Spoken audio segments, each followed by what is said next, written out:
변상욱의 기자 수첩 들어보겠습니다. 변상욱 기자 어서 오십시오. 예, 안녕하십니까.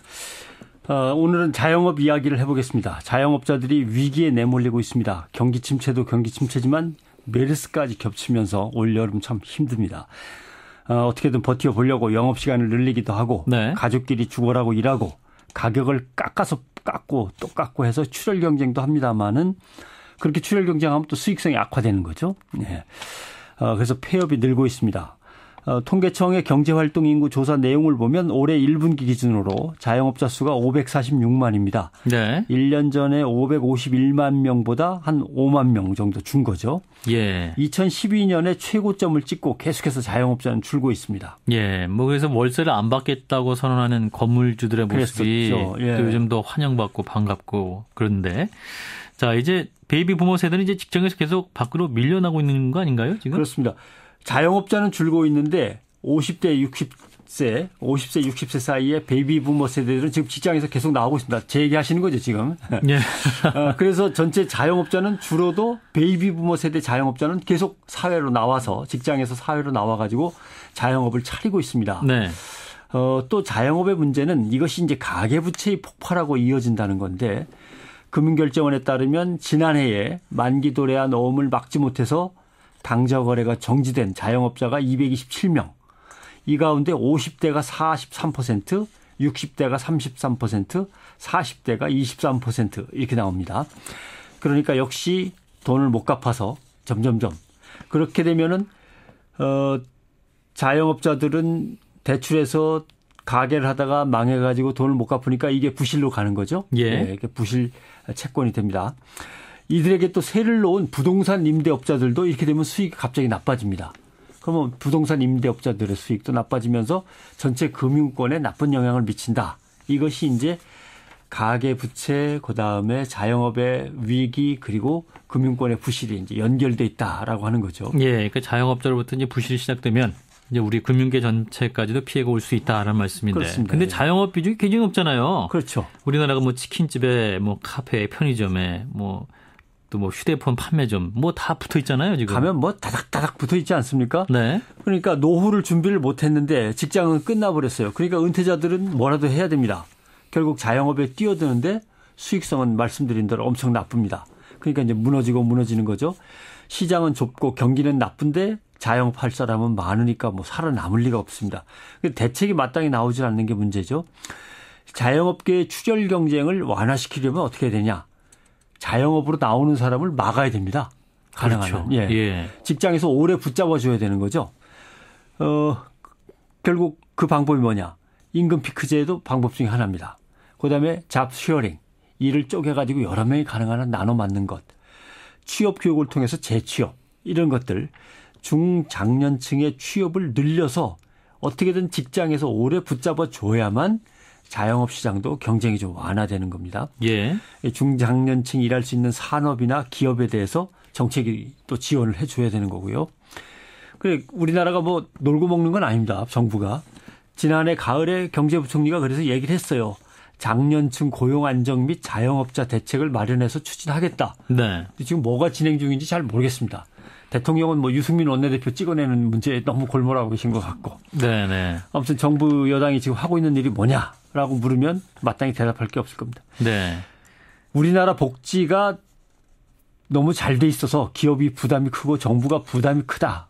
이런 얘기 자꾸 하는데 아까 뭐 이한구 의원도 그런 뉘앙스의 이야기를 펴냈습니다마는 여기에도 어폐가 있습니다. 자영업과 관련해서 얘기하자면 임금이 너무 낮고 고용이 안정돼 있지 못하고 복지가 제대로 갖춰져 있지 않으니까 네. 다들 가게라도 열려고 하는 겁니다. 예. 복지가 너무 그럭저럭 갖춰져 있고 그러면은 시간을 좀 들여서라도 재교육을 받아서 재취업을 하겠죠.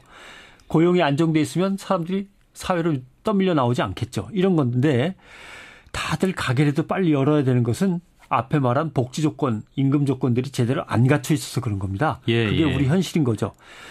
이게 이제 우리나라 자영업과 복지 경제 체제의 기본 연결 구조인데 여기에 대해서 제대로 이해를 안 해주고 있는 거 아닌가 이런 생각도 드는 겁니다. 예, 그렇군요. 그래도 이제 과거에는 가게 차리면 뭔가 열심히 하면 돈은 벌었잖아요. 과거엔 뭐 식당 차려 3년이면은 집 한 채 산다 뭐 이런 얘기도 있긴 있었죠. 네. 그러나 그때는 저임금이었습니다. 아주 임금이 정말 낮았고 예. 그다음에 임대료 부담이 지금보다 좀 덜했고 저물가였고 네. 이랬습니다. 그다음에 카드 쓰는 사람보다는 현금으로 내는 사람이 많았고 이런 여러 가지 요건들이 있었죠. 그러나 외환 위기 이후에 1997년 외환 위기 이후에는 기업에서 계속 사람들을 갖다 내보내고 기업도 또 정규직에서 다 비정규직으로 바꾸고 정년을 또 이제 계속 낮춰간 거죠. 그러니까 자영업으로 사람들이 몰리게 되고 경쟁이 치열해진 거고 지금은 뭐 원자재료도 비싸고 카드 수수료도 칼같이 떼지 않습니까? 그렇죠. 임대료도 비싸고 네. 자영업은 어려워질 수밖에 없어요. 뭐 원자재료가 비싼 거는 유통 단계가 복잡해서 중간 상인들이 많이 떼가니까 그런 거고 카드는 카드사는 수수료 받아갖고 돈 버는데 자영업자들은 계속 떼는 거죠. 예, 뭐 그래서 이제 재책 나오는 게 보면 또 이 자영업자들에게 대출을 해준다는 거 아니에요? 그러니까 자영업에 대한 지원책이 제대로 나오는 게 아니고 돈 어려움이 좀 돈 빌려줄게 뭐 이런 얘기만 자꾸 나오는 거예요. 이것도 문제가 있습니다. 예. 여기서 소비자 문제도 한번 생각해 보겠습니다. 소비자는 어떤 책임이 있을까? 물론 정부 책임은 뭐 당연한 겁니다만 동네 빵집이나 동네 채소가게, 동네 정육점 이 중에서 정말 괜찮은 곳들은 우리가 키워야 된다라는 생각으로 소비를 해 주셔야 되는데 이것도 잘 안 되죠. 예. 무조건 차 끌고서 대형마트 가는 버릇을 조금 고쳐주셨으면 하는 바람이 있습니다. 착한 소비를 해야 된다. 예. 예. 소비자가 골목 상권을 대기업한테 넘겨준다는 측면이 분명히 있습니다. 네. 대기업이 골목 상권을 파고드는 것만 있는 게 아니고 소비자들이 골목 상권을 대기업한테 넘겨주고 있는 건 아닌가 이 생각도 한번 해보셨으면 좋겠고 예. 어떤 분이 그런 말씀을 하셔요. 우리 동네 좋은 빵집, 좋은 된장찌개집은 외면하고 전국의 맛집만 찾아다닌다고 맛집 앞에 가면 줄을 갖다가 길게 서 있고. 아, 그게 좀 문제네요. 그나마 진짜. 이건 좀 낫다는 거예요. 일본에 가면 뭐 장인 정신이 있는 스시집과 돈가스집이 있다면서 비행기 타고 가고 거기 가서도 줄 서 있는. 그러나 동네 나름대로 열심히 진정성을 다해 가려는 가게들은 식당들은 망해가고 있고. 네. 어떻게 우리 경제가 꼭 이렇게 살아야 되냐. 이 문제 한번 좀 심각하게 같이 생각을 해 주셨으면 좋겠습니다. 네. 그러니까 수익만 생각하는 싸구려 기업의식 또 인간적인 냄새가 덜 나는 소비자들의 공동체 의식의 부재 이것들이 함께 우리의 자영업을 더 어렵게 만들고 있다. 이게 우리가 늘 비판하는 신자유주의적인 경제 행태 특히 신자유주의적인 소비 행태가 아니냐 이런 얘기를 하는 거죠. 네. 이런 바탕 위에서 자영업자는 가게를 열어서 돈을 벌려니까 점원에게 야박하게 대할 수밖에 없어요. 예. 봉급만 주고 보너스는 아예 생각도 안 하는 거고요. 점원 입장에서는 동기부여가 전혀 안 되는 거예요. 뭐 가게 주인께서 나를 갖다가 사실 인간적으로 대접을 안 해주는구나 이렇게 생각이 자꾸 되니까 네. 몸이 부서져라 열심히 뛰지 않는 거죠. 그러니까 주인은 점원을 못 믿어하고 점원은 주인을 갑질한다고 믿지 못하고 이렇게 서로가 못 믿다 보니까 일하는 건 점점 힘들어지는 악순환이 계속되는 겁니다.